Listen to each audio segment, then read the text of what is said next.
Nearly 1 million British youngsters wake up every morning with nowhere to go.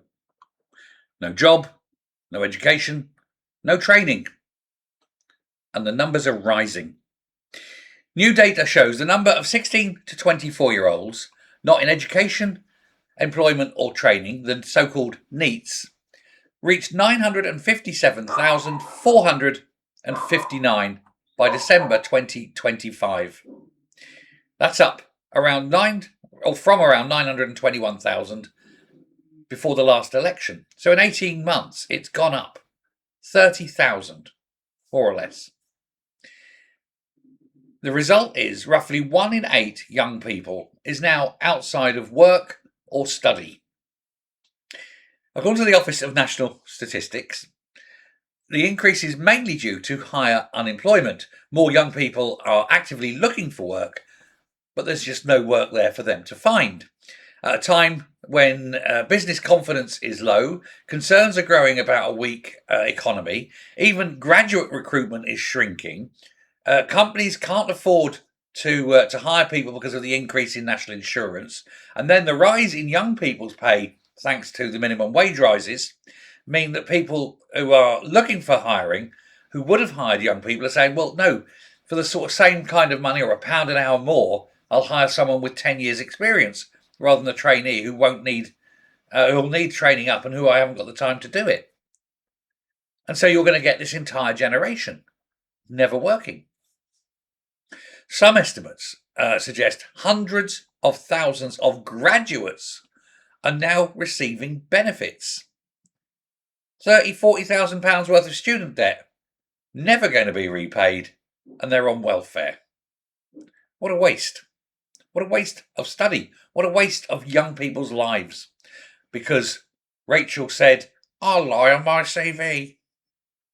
Now, opposition figures say the government is presiding over a worklessness crisis.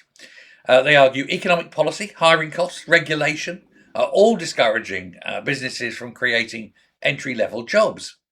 Critics describe a system where young people move from education directly into welfare rather than into employment.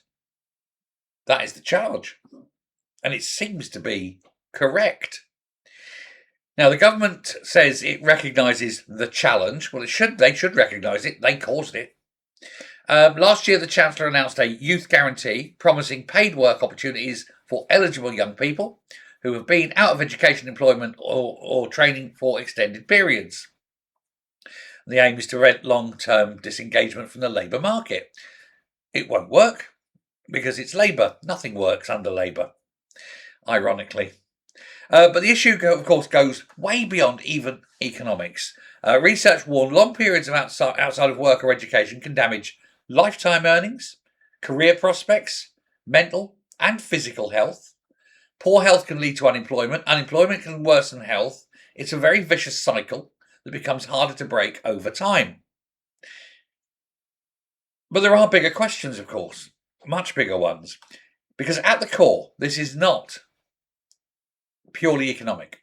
It's about opportunity. Is the economy creating pathways into work? No. Are education systems aligned with real jobs? No.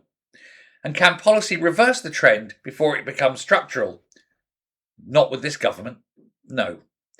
Youth unemployment rarely stays contained. It shapes the entire future workplace because the youths get older and they stop being youths and they become long-term welfare recipients who are incapable of working. Nearly a million young people outside of work or education is not just a statistic, though. It's a warning and it's a disgrace.